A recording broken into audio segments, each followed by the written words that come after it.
সুপ্রভাত। ম্যাথ বইতে তোমাদের স্বাগত। শুরু করছি মাধ্যমিক গণিত। আজকের আলোচ্য বিষয় ত্রিকোণমিতি। প্রথমেই আমরা ত্রিকোণমিতি বিষয়টা জেনে নিই।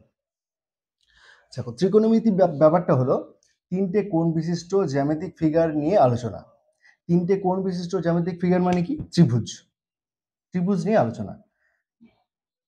এই পার্টের মধ্যে ত্রিভুজ নিয়ে আলোচনা করা হয়েছে, কিন্তু তোমাদের সিলেবাসে কেবলমাত্র সমকোণী ত্রিভুজ সম্পর্কেই সিলেবাসে অন্তর্ভুক্ত করা আছে। ঠিক আছে, তো এটা হলো যে কোনো একটা ত্রিভুজ। এই ত্রিভুজ সম্পর্কিত আলোচনা হচ্ছে ত্রিকোণমিতি। এই ত্রিভুজের একটা বিশেষ পার্ট হচ্ছে সমকোণী ত্রিভুজ। এটা কি? এটা হচ্ছে ত্রিভুজ। আরেকটা হচ্ছে কি, এই ত্রিভুজের মধ্যে থেকে কেবলমাত্র সমকোণী ত্রিভুজ নিয়েই আমাদের ত্রিকোণমিতিতে মাধ্যমিকের সিলেবাসে দেওয়া আছে। এটা কি ত্রিভুজ? সমকোণী ত্রিভুজ। সমকোণী ত্রিভুজ, ঠিক আছে। এইবার এই সমকোণী ত্রিভুজের ক্ষেত্রে আমাদের জানতে হবে যে সমকোণী ত্রিভুজটা কি। তাহলে আমরা প্রথমে সমকোণী ত্রিভুজটা জেনে নিচ্ছি। কি বলছে? সমকোণী ত্রিভুজ কাকে বলে? সমকোণী ত্রিভুজ হলো যে ত্রিভুজের একটি কোণ সমকোণ, অর্থাৎ 90 ডিগ্রি। যে ত্রিভুজের একটি কোণ 90 ডিগ্রি তাকে সমকোণী ত্রিভুজ বলে। দেখো, এই যে ত্রিভুজটা আমরা দেখছি, এই ত্রিভুজের এইটা সমকোণ, অর্থাৎ 90 ডিগ্রি। দেখো, এই রেখার উপর এই রেখাটা সোজাসুজি দাঁড়িয়ে আছে না? তাহলে এই কোণটা হচ্ছে কত ডিগ্রি? 90 ডিগ্রি। তাহলে যে ত্রিভুজের একটি কোণ 90 ডিগ্রি তাকে সমকোণী ত্রিভুজ বলে। তাহলে এইটা হলো একটা সমকোণী ত্রিভুজ। সমকোণী ত্রিভুজের আরেকটা ভাগ আছে। তাহলে এটা তো একটা জেনারেল সমকোণী ত্রিভুজ। আরেকটা সমকোণী ত্রিভুজ হচ্ছে সমকোণী সমদ্বিবাহু ত্রিভুজ। অর্থাৎ যে সমকোণী ত্রিভুজের অতিভুজ ছাড়া অপর দুই বাহু দুটি সমান তাকে সমদ্বিবাহু ত্রিভুজ, সমকোণী সমদ্বিবাহু ত্রিভুজ বলে। চলো তাহলে আমরা দেখে নিচ্ছি। এই যে সমকোণী ত্রিভুজ আমরা পেলাম, এই সমকোণী ত্রিভুজের নাম যদি আমি এ বি সি আর দিই, তাহলে এই যে বি কোণটা এটা কত? 90 ডিগ্রি কোণ। তার অর্থ হলো এই সমকোণী ত্রিভুজের বাকি দুটো কোণ হচ্ছে সূক্ষ্ম কোণ। বাকি দুটো কোণ সূক্ষ্ম কোণ, অর্থাৎ এই কোণটা আর এই কোণটা। এটা কোণের নাম হচ্ছে বিএসি, এটা কোণের নাম বিএসি, এটা কোণের নাম হচ্ছে এসিবি। ঠিক আছে, এইখানে এই ছবিটার মধ্যে এই কোণটা আর এই কোণটা হচ্ছে সূক্ষ্ম কোণ। কেন কেন সূক্ষ্ম কোণ? কারণ হলো একটা ত্রিভুজের তিনটা কোণ যোগ করলে 180 ডিগ্রি হয়। তো এটা তো একাই 90 ডিগ্রি, তাহলে এই দুটো যোগ করলে কত হবে? 90 ডিগ্রি। অর্থাৎ এই দুটো কোণ অবশ্যই 90 ডিগ্রি থেকে ছোট হবে, তাই এই দুটো কোণ সূক্ষ্ম কোণ। আরেকটা বিষয় আছে, খেয়াল করে দেখো। আমি এখনই বললাম যে এই দুটো কোণ যোগ করলে 90 ডিগ্রি হবে। তাহলে যে দুটো কোণের যোগফল 90 ডিগ্রি হয় তাদেরকে পরস্পর পূরক কোণ বলে। তাহলে এইটা আর এইটা কোণ হচ্ছে পরস্পর পূরক কোণ, এবং এই দুটো কোণের যোগফল কত? 90 ডিগ্রি। আর এই দুটো কোণ অবশ্যই সূক্ষ্ম কোণ। বোঝা গেল? তাহলে সমকোণী ত্রিভুজের এইটুকু বিষয় তোমাদের জেনে থাকতে হতো। আরেকটা বিষয় তোমাদের খুব জেনে থাকা জরুরি, সেটা হলো যে সমকোণী ত্রিভুজের বাহুগুলোকে চেনা। সমকোণী ত্রিভুজের বাহুগুলোকে চিনবে কি করে? আমরা যদি আরেকটা সমকোণী ত্রিভুজের ছবি এঁকে নিই, দেখো এইরকম একটা ছবি আঁকলাম। তো আমাকে খেয়াল করতে হবে যে যে কোনো সমকোণী ত্রিভুজই হোক না কেন, যদি সেটা সদৃশ্য কোণই হয়, এরকম যদি আমি আরেকটা ত্রিভুজ আঁকি ডি ই, আর একটা যদি আঁকি এফ জি, তাহলে খেয়াল করে দেখবে এই কোণের সাপেক্ষে অনুরূপ বাহুগুলোর অনুপাত সবসময় সমান। এই কোণের সাপেক্ষে অনুরূপ বাহুগুলোর অনুপাত সমান। কার কার কোন কোন অনুরূপ বলছি?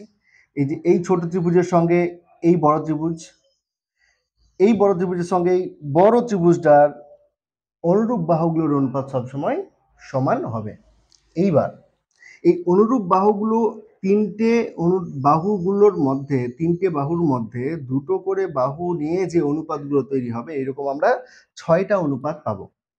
এই 6টা অনুপাতের নির্দিষ্ট একটা নামকরণ করে দেওয়া হয়েছে। এইগুলো তোমাদের মুখস্থ করতে হবে।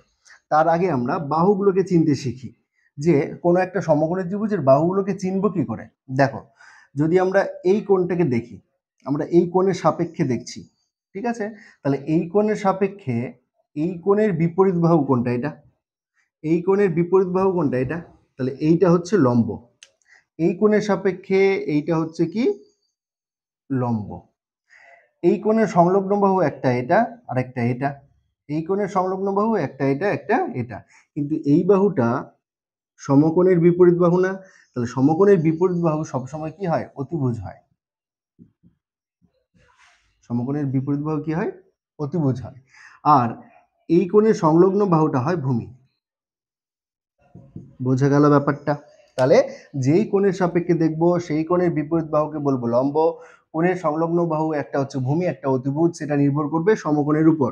যে সমকোণের বিপরীত বাহুটা অতিভুজ এবং বাকি যে বাহুটা পড়ে থাকলো, অর্থাৎ যেই কোণটা দেখছি সেই যেই সূক্ষ্ম কোণটা দেখছি তার সংলগ্ন বাহুটা হবে কি? ভূমি। বোঝা গেছে? এইবার আমাদের এই লম্ব, ভূমি আর অতিভুজ এই তিনটেকে নিয়ে যে কোনো দুটো করে নিয়ে যদি আমরা অনুপাত বের করি তাহলে তাদের নির্দিষ্ট নাম আছে। সেগুলো আমরা কি কি? একটা হচ্ছে সাইন, কস, ট্যান, কোসেক, সেক, কট। ঠিক আছে? দেখো, এই হচ্ছে 6টা কোণানুপাত। এইগুলোকে বলা হয় ত্রিকোণমিতিক কোণানুপাত। এটাকে বলা হয় ত্রিকোণমিতিক কোণানুপাত। বুঝা গেল?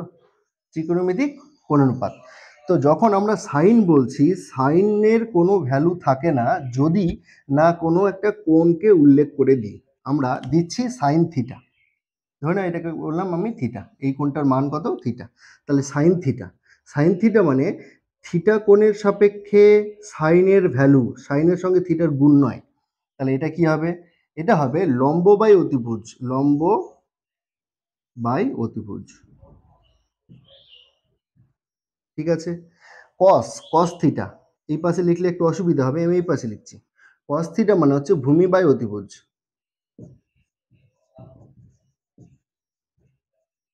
ঠিক আছে? আর ট্যান থিটা মানে হলো লম্ব বাই ভূমি। ট্যান থিটা মানে হচ্ছে লম্ব বাই ভূমি। কোসেক থিটা হচ্ছে সাইন থিটার উল্টো, অর্থাৎ কি? অতিভুজ বাই ভূমি, অতিভুজ বাই লম্ব। ঠিক আছে? সেক থিটা হচ্ছে কস থিটার উল্টো, অর্থাৎ অতিভুজ বাই ভূমি।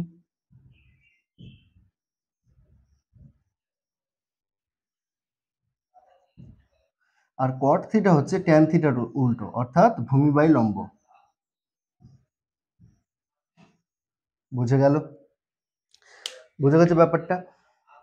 তাহলে কোনো একটা সমকোণী ত্রিভুজের ক্ষেত্রে আমাদের এই 6টা কোণানুপাত মুখস্থ করতে হবে, 6টা কোণানুপাত মনে রাখতে হবে। বাদ বাকি সমস্ত বিষয়গুলোই খুব ইজি। যদি তুমি এইটুকু বিষয় মনে রাখতে পারো তাহলে কিন্তু আর কোথাও আটকানোর কোনো জায়গা নেই। ত্রিকোণমিতি সম্পর্কে যদি তোমাদের কোনো ভ্রান্ত ধারণা থেকে থাকে যে ত্রিকোণমিতি খুব কঠিন বিষয়, তাহলে কিন্তু তোমরা এই আজকের ক্লাসটা করো। যদি তোমাদের কোনো ডাউট থেকে থাকে তোমরা কমেন্ট করো, আমি তোমাদের যথাযথ উত্তর দেবো। এবং দেখবে তোমরা যে ত্রিকোণমিতি তোমাদের খুব ভালো লাগতে শুরু করেছে। দেখো, তাহলে কি? সাইন থিটা হচ্ছে লম্ব বাই অতিভুজ, কস থিটা মানে ভূমি বাই অতিভুজ, ট্যান থিটা মানে লম্ব বাই ভূমি, কোসেক থিটা মানে অতিভুজ বাই লম্ব, সেক থিটা মানে অতিভুজ বাই ভূমি, কট থিটা মানে ভূমি বাই লম্ব। বোঝা গেল? এবার এই যে বিষয়গুলো, এইগুলো হয়তো তোমার নাও মনে থাকতে পারে, এইগুলো তোমার নাও মনে থাকতে পারে। ঠিক আছে? তো সেটা মনে রাখার কিছু ট্রিক আছে, কিছু মনে রাখার বিভিন্ন রকম ট্রিক আছে। দেখো, তার মধ্যে আমি একটা বলছি, সাম পিপল হ্যাভ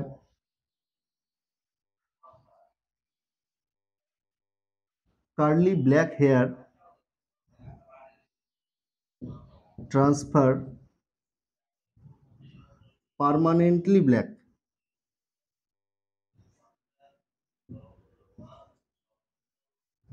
ব্ল্যাক, এটা থেকে কি বুঝবো? দেখো, সাম পিপল হ্যাভ, সাম মানে কি? সাইন। দেখো, সাম মানে sine, people have, P, P অর্থাৎ perpendicular, P by H, P by H অর্থাৎ কি? পারপেন্ডিকুলার বাই হাইপোটেনিউজ, হাইপোটেনিউজ মানে হচ্ছে অতিভুজ, তাই লম্ব বাই অতিভুজ। তারপর দেখো, কার্লি ব্ল্যাক হেয়ার, কার্লি মানে কি? সি মানে কি? কস, তাহলে কস মানে কি? ব্ল্যাক হেয়ার, বি অর্থাৎ বেস, বি অর্থাৎ বেস, আর এইচ অর্থাৎ হাইপোটেনিউজ, তাহলে কস থিটা মানে কি? বি বাই এইচ অর্থাৎ ভূমি বাই অতিভুজ। তারপর ট্রান্সফার পার্মানেন্টলি ব্ল্যাক, অর্থাৎ টি মানে কি? টি মানে ট্যান, পার্মানেন্টলি ব্ল্যাক অর্থাৎ পি বাই বি, অর্থাৎ কি হলো? Perpendicular by base. বোঝা গেল? বেস মানে ভূমি। চলো, এইভাবেও তোমরা কিন্তু এই বিষয়টাকে মনে রাখতে পারো শুধুমাত্র এই বাক্যটা মনে রাখার মাধ্যমে। এইটুকু যদি তোমরা বুঝে নিতে পারো আজকের ক্লাসে, তাহলে ত্রিকোণমিতি সম্পর্কে ভ্রান্ত ধারণাটা তোমাদের দূর হয়ে যাবে। তাহলে আজকের ক্লাসটা এই পর্যন্তই। দেখা হচ্ছে নতুন কোনো একটা ভিডিওতে।